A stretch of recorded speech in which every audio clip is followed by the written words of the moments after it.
today what we're seeing as important is this concept of community. Yeah. People want to know how the business is being built. They want to know the founder. They want to know the founder's story. They want to hear podcasts like this. And I think there's great examples of entrepreneurs that we both admire that are doing a great job of actually bringing people on the journey. So I think, if future state, I would do things a little bit different.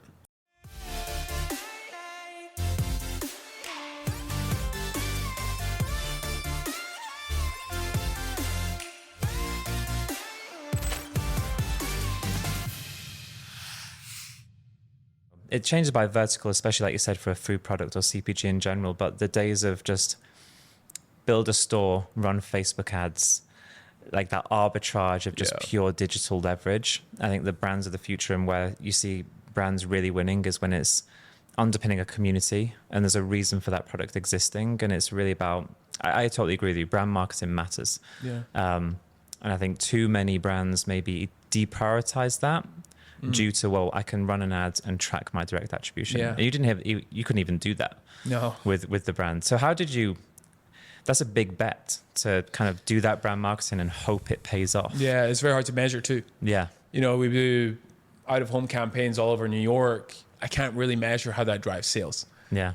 But in my space, what we were understanding at the time was that, ultimately chicken, beef, plant chicken, it's a commodity. You're getting valued on brand. There's something you can't really measure is touch and feel, and you get it, and it's part of the culture.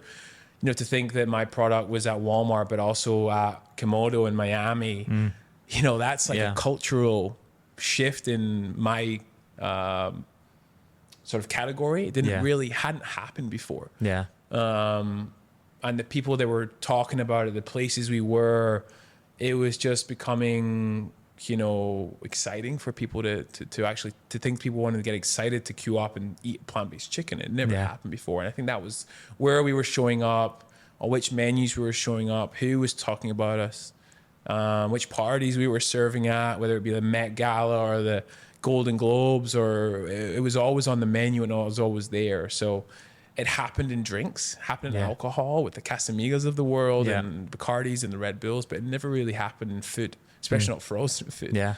So we felt like that was going to add,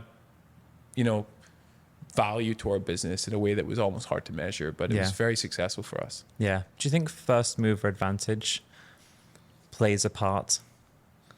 Definitely. I think we were fortunate enough, there was two businesses in our space that spent a lot of money educating consumers on why potentially plant-based meat needed to exist beyond meat and impossible foods. They both created $10 billion market caps, raised billions of dollars, and educated the retail buyer and the consumer that this was potentially a better option. We could kind of ride on the tailcoats and do something better.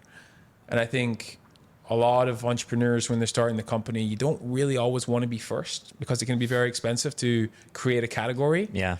Especially in retail, when you're selling to I think whether it be a Whole Foods or a Tesco's or a Boots or a Walmart, to go and educate that buyer on why this needs to be a category and them to take a risk on something with no data is very hard. For me, I was kind of second or third and could kind of, show them that, yes, it works, but here's why there needs to be a better option. Yeah. I think being number 2 and 3 is okay. Yeah. I do. But early mover advantage within my category specifically was a retail game. We have 17,000 retailers, 50,000 locations across the country. Yeah. And it's kind of like presence now. And to take that off is very hard. Yeah. Yeah, that makes sense. You posted something recently on your Instagram page about, I think it was a failed grant in the early days of the brand and it didn't come through. And I loved what you wrote in terms of like, it actually gave you more motivation. And I think for any entrepreneur, like building resilience is such a key part of how you're going to ultimately build something sustainable. Yeah. How did you deal with those sorts of setbacks, and just how do you deal with setbacks in business in general? And what advice would you give, any entrepreneur? Because if there's one thing we know, it's building resilience, and setbacks is kind of a must. Yeah, I've got a little bit of goosebumps thinking about that. Actually, I did. I got applied for a grant, £25,000, 2019, I think it was. and we weren't successful. And maybe that was the pitch, my product, whatever it was. There's no hard feelings about that. But I think the reason I posted it was that exact reason, to show the next founder of the next business, whether it be in Glasgow or in LA or wherever, that you're going to get probably a few no's before you get a few yeses. Yeah. At the time, it made me very upset, and it made me very much doubt my ability to execute on the mission and the plan. I talked to a few founders, and they say the same. The first no's are the hardest. Now I'm Kevlar. Honestly, I got told 10 no's today. I'm still going to do it.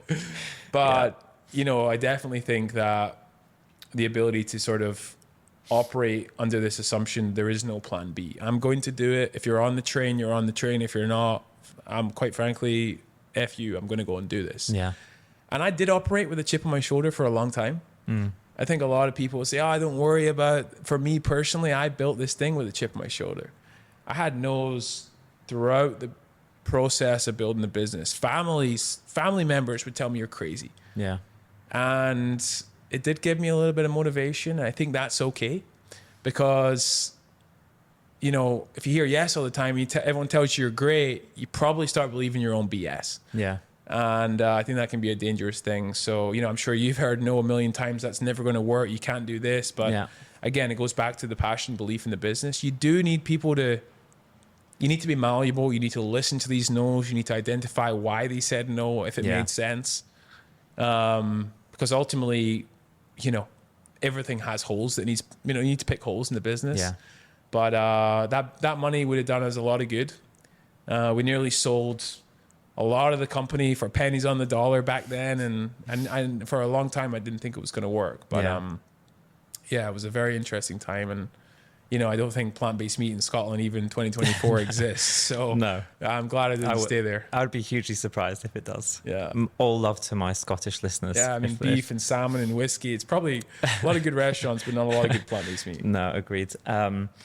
It's interesting, just kind of, like you said, reflecting on even my own journey. I think entrepreneurship is this delicate balance between huge self-belief and some level of self-doubt. And I think it's often like you said, a chip on your shoulder.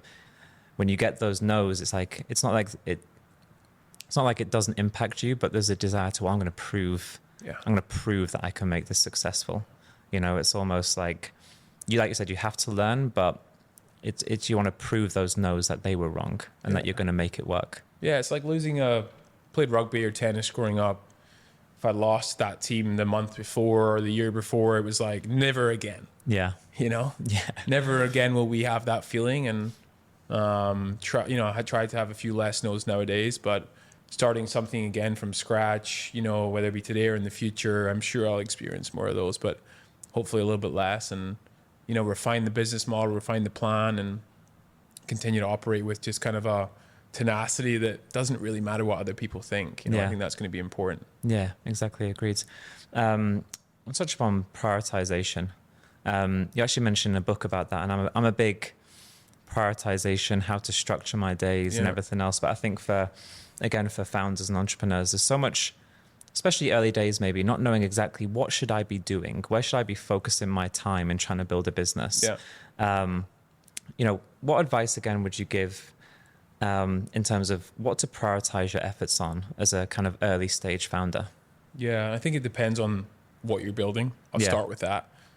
If it's a physical product, if it's a, you know, food product, for example, or drinks or something tangible, consumer good, not necessarily online SaaS or tech focused, but I'm talking from a physical product. I think the manufacturing is always going to be super important. Yeah.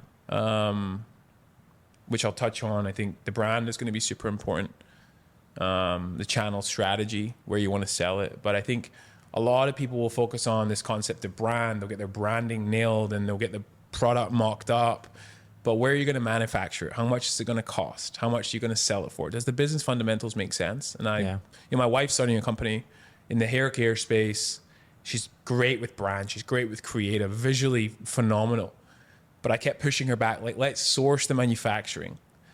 let's make sure they can produce the product at what price. And then we can worry about that. A lot of people design something, the product will change. I have to go back and redesign the product. Yeah. The packaging, the branding, the name, for example. So I would focus on manufacturing, supply chain operations first. Yeah. Make sure financially it makes sense. Then build a brand after that, and then focus on the route to market. Where am I going to sell it? Amazon, on my own website. I'm going to sell it through a distributor, etc. Those three things, I think, probably become the most important. Yes, of course, access to capital, hiring, and so on. But I wouldn't get too far ahead of yourself. 30, 60, 90 days kind of feel right for me. I like to operate in sprints. Yeah. Obviously, as the business has grown now to pretty big team, we operate a little bit further out. I know these fashion brands, they operate years out sometimes, but I think very early on, it's hard to really worry about what's going to happen next year. Yeah. But find someone that can make your product. Build that relationship. If you have to go and visit them, go and visit them. I think a lot of people talk about sampling and cost of that, but just building that relationship with the manufacturers, that ultimately, if you're not manufacturing yourself, it's going to be your holy grail.